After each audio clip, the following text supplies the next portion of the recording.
In the late 2000s and early 2010s, I used to be a huge critic of Cartoon Network and would form an opinion of everything that aired on the channel. This ranged from praising the likes of Cheddar and Flapjack to garnering hate towards Johnny Test and those weird Teletoon cartoons like Sidekick. When I think about this era of the channel, I largely see it as the dark ages for how bland the cartoons were and the fact that it followed Toonami's cancellation in favor of CN Real. But before all that, there was a show which I not only hated, but also was completely confused by, and I wasn't the only one. It came out of nowhere and vanished almost as instantly as it appeared. There's a chance you've seen this show somewhere before, even if you don't know the name. This is Wulin Warriors. Wulin Warriors is the American adaptation of a Taiwanese puppet drama called Pili, which first aired in the 1980s and remains a huge hit overseas to this day. It seems really in-depth and could be compared to any Japanese anime regarding character development and world building. But how did this Taiwanese puppet drama from the 1980s find its way onto Cartoon Network in 2006? The blueprints of this plan originate from a meeting held between Toonami and Animation Collective, the company best known for Kappa Mikey. During the meeting, Animation Collective pitched the series as a huge show, with many episodes being rewritten for American audiences. Toonami co-creator Jason DeMarco didn't have any interest in this, even stating, "This sounds like a really bad idea," going as far to urge the head of programming at the time to bail. In a cliche executive move, the head of programming disregarded Jason's opinion and went ahead with the deal anyway. Needless to say, it was the wrong move. Wulin Warriors debuted on Toonami in February of 2006, and was immediately met with confusion and complaints. I watched Toonami weekly back in the day, so I remember seeing this show when it premiered and not understanding what the heck it was. I didn't get why this puppet show was being aired in between the animated shows Toonami was running at the time, and I didn't like how it looked at all. In fact, I still don't like how it looks. It's just not a style I'm used to seeing, and I'm sure Jason knew that's how the majority of people would feel when he wanted out of the deal. One of the worst aspects of this show, aside from the fact that it was so out of place on Cartoon Network, is how butchered the localization was.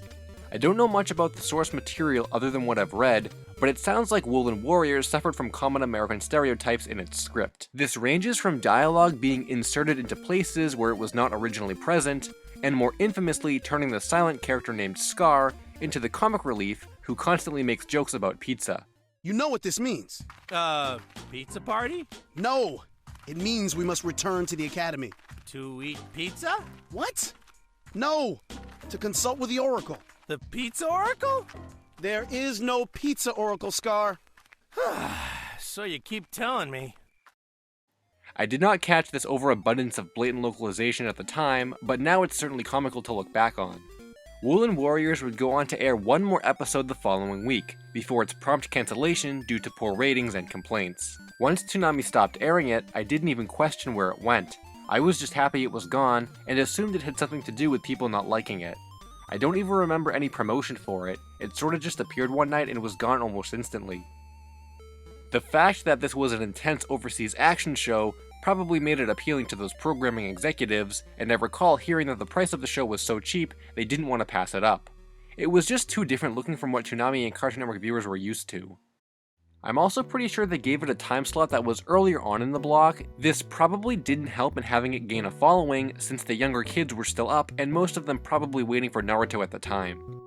Maybe if they had chosen to air it later on in the night, it would have garnered more attention from the hardcore Toonami fans, similar to how Bobobo managed to run for its entirety in a later time slot despite being relatively niche and unpopular. Then again, I liked Bobobo and didn't like Wulin Warriors, so maybe not. This wasn't the end of Wulin Warriors, however, since a total of 13 episodes had been produced, but only 2 were aired.